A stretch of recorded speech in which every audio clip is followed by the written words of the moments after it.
ಶ್ರೀ ಗುರು ರಾಘವೇಂದ್ರಾಯ ನಮಃ. ಎಲ್ಲರಿಗೂ ನನ್ನ ನಮಸ್ಕಾರಗಳನ್ನ ತಿಳಿಸ್ತಾ ಇವತ್ತಿನ ವಿಡಿಯೋದಲ್ಲಿ ವೈಕುಂಠ ಏಕಾದಶಿ ಬಗ್ಗೆ ತಿಳಿಸ್ಕೊಡ್ತಾ ಇದ್ದೀನಿ.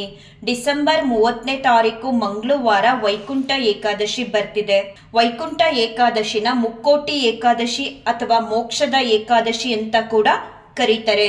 ಸ್ವರ್ಗದ ಬಾಗಿಲು ತೆರೆಯುವ ದಿನವೇ ವೈಕುಂಠ ಏಕಾದಶಿ.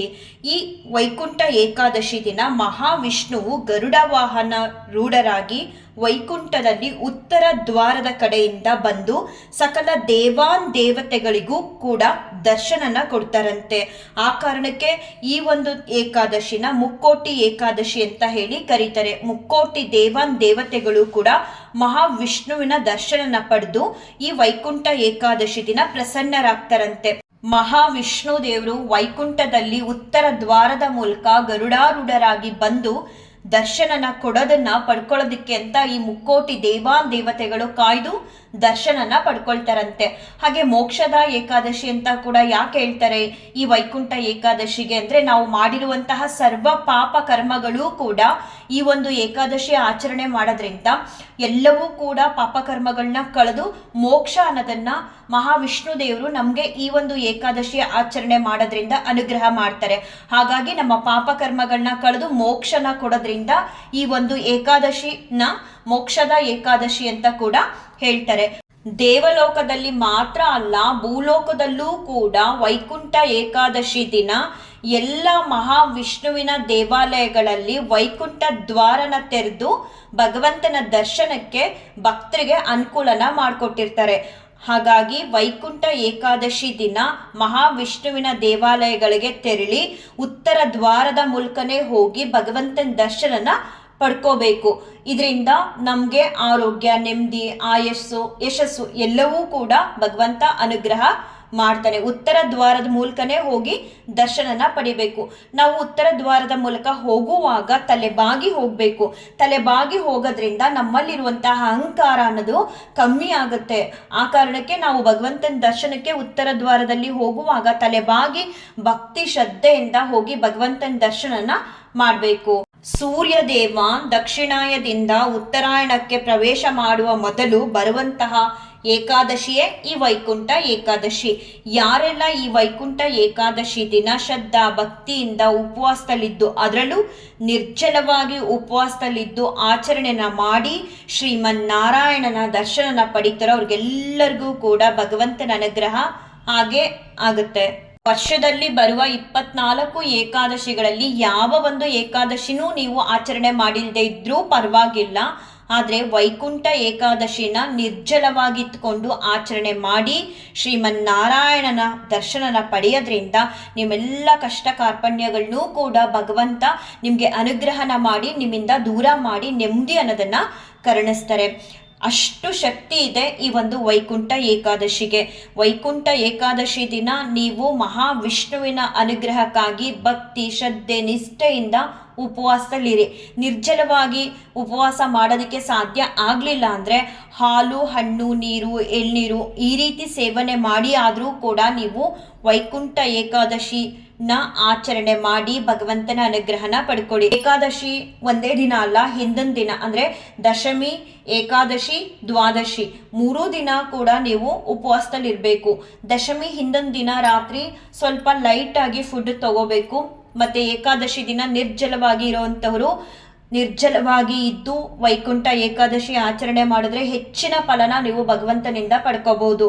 ಸಾಧ್ಯ ಆಗಲ್ಲ ಅನ್ನೋರು ಅವಾಗಲೇ ತಿಳಿಸ್ದಾಗೆ ಹಾಲು, ಹಣ್ಣು, ನೀರು, ಎಳ್ನೀರು, ಸಿಹಿ ಅವಲಕ್ಕಿ, ಖಾರ ಅವಲಕ್ಕಿ ಈ ರೀತಿ ಸೇವನೆ ಮಾಡಿಯೂ ಕೂಡ ನೀವು ಏಕಾದಶಿ ವ್ರತಾಚರಣೆನ ಮಾಡಿ ಭಗವಂತನ ಅನುಗ್ರಹನ ಪಡ್ಕೋಬಹುದು. ಮತ್ತೆ ದ್ವಾದಶಿ ದಿನ ಬೆಳಿಗ್ಗೆ ಬೇಗನೆ ಎದ್ದು ಭಗವಂತನ್ಗೆ ನೀವು ಮನೇಲಿ ಏನಾದ್ರೂ ಸರಿ ನೈವೇದ್ಯನ ಮಾಡಿ ನಂತರ ಸೂರ್ಯೋದಯ ಆದಮೇಲೆ ನೀವು ಕೂಡ ಪಾರಾಯಣ ಸಮಯದಲ್ಲೇ ಊಟನ ಸ್ವೀಕಾರ ಮಾಡ್ಬೋದು. ಈ ರೀತಿಯಾಗಿ ಯಾರೆಲ್ಲ ಏಕಾದಶಿ ಆಚರಣೆ ಮಾಡ್ತಾರೋ ಅವರೆಲ್ಲರ ಕಷ್ಟ ಕಾರ್ಪಣ್ಯಗಳನ್ನ ಭಗವಂತ ದೂರ ಮಾಡಿ ನಿಮಗೆ ನೆಮ್ಮದಿ ಅನ್ನೋದನ್ನ ಕರುಣಿಸ್ತಾರೆ. ಬರೀ ಒಂದು ಕಷ್ಟ ಎರಡು ಕಷ್ಟಕ್ಕೆ ಅಂತ ಅಲ್ಲ, ಎಲ್ಲ ಕಷ್ಟ ಕಾರ್ಪಣ್ಯಗಳನ್ನೂ ಕೂಡ ಭಗವಂತ ಏಕಾದಶಿ ಆಚರಣೆ ಮಾಡೋದ್ರಿಂದ ನಿಮ್ಮಿಂದ ದೂರ ಮಾಡ್ತಾರೆ.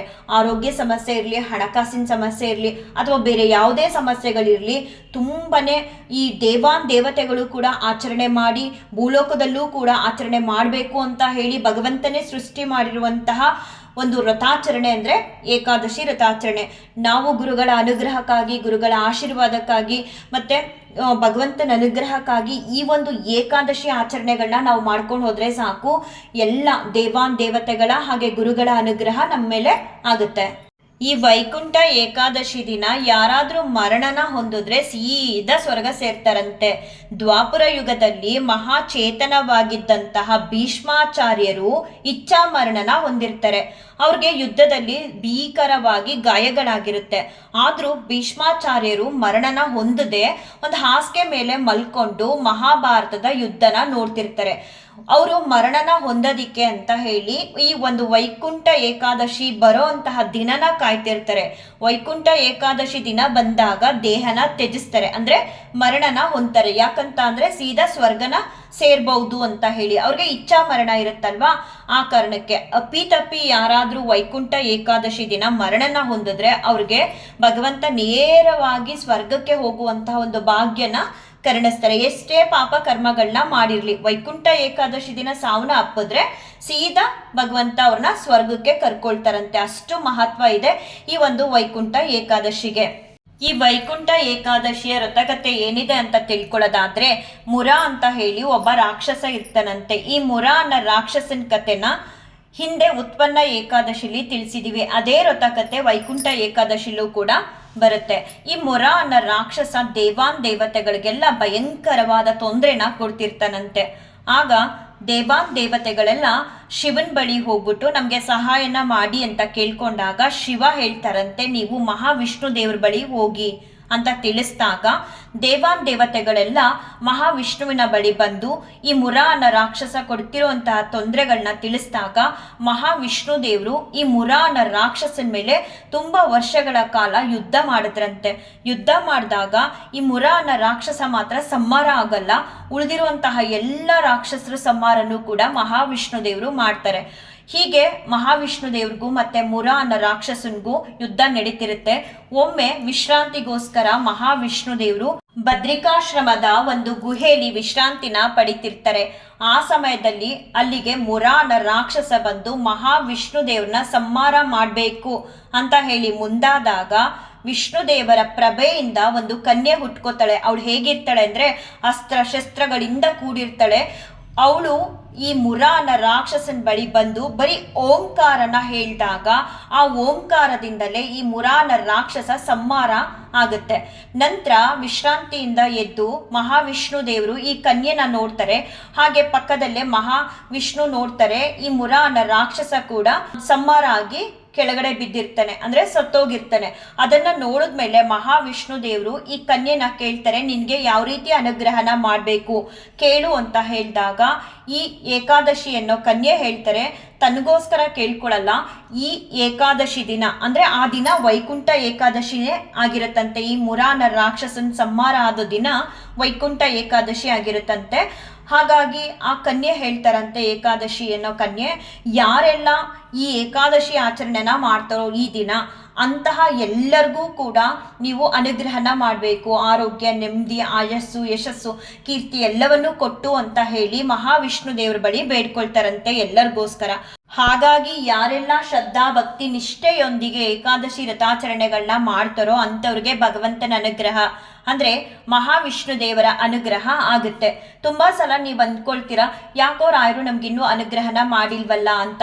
ನೀವು ಪ್ರತಿ ಗುರುವಾರ ರಾಯರ ಸೇವೆ ಜೊತೆಗೆ ಈ ಒಂದು ಏಕಾದಶಿ ಆಚರಣೆ ಮಾಡ್ತಾ ಹೋದ್ರೆ ಗುರುಗಳ ಅನುಗ್ರಹ ನಿಮ್ಗೆ ಸತ್ಯವಾಗ್ಲೂ ಹಾಗೆ ಆಗುತ್ತೆ. ಶೀಘ್ರವಾಗಿ ರಾಘವೇಂದ್ರ ಸ್ವಾಮಿಯವರು ನಿಮ್ಗೆ ಅನುಗ್ರಹನ ಮಾಡ್ತಾರೆ. ರಾಘವೇಂದ್ರ ಸ್ವಾಮಿಯವರ ಅನುಗ್ರಹಕ್ಕಾಗಿ ಈ ಒಂದು ಏಕಾದಶಿ ಆಚರಣೆ ಮತ್ತೆ ಗುರುವಾರ ಗುರುಗಳ ಸೇವೆನ ಮಾಡ್ತಾ ಹೋದ್ರೆ ಸಾಕು, ಗುರುಗಳ ಅನುಗ್ರಹ ನಿಮ್ಮ ಮೇಲೂ ಕೂಡ ಹಾಗೆ ಆಗುತ್ತೆ. ಈ ವಿಡಿಯೋ ಕೊನೆಯಲ್ಲಿ ಕೂಡ ತಿಳಿಸ್ತಾ ಇದ್ದೀನಿ, ವೈಕುಂಠ ಏಕಾದಶಿ ಡಿಸೆಂಬರ್ 30ನೇ ತಾರೀಕು ಮಂಗಳವಾರ ಬರ್ತಿದೆ. ಆದಷ್ಟು ನಿರ್ಜಲವಾಗಿದ್ದು ಏಕಾದಶಿ ವ್ರತಾಚರಣೆನ ಮಾಡಿ ಶ್ರೀಮನ್ನಾರಾಯಣನ ದರ್ಶನನ ಮಾಡಿಕೊಂಡು ಗುರುಗಳ ಹಾಗೆ ಮಹಾವಿಷ್ಣು ದೇವರ ಅನುಗ್ರಹನ ಪಡ್ಕೊಳ್ಳಿ ಅಂತ ಹೇಳ್ತಾ ಈ ಒಂದು ವಿಡಿಯೋನ ಎಂಡ್ ಮಾಡ್ತೀನಿ. ಶ್ರೀ ಕೃಷ್ಣಾರ್ಪಣಮಸ್ತು, ಶ್ರೀ ಕೃಷ್ಣಾರ್ಪಣಮಸ್ತು, ಶ್ರೀ ಕೃಷ್ಣಾರ್ಪಣಮಸ್ತು.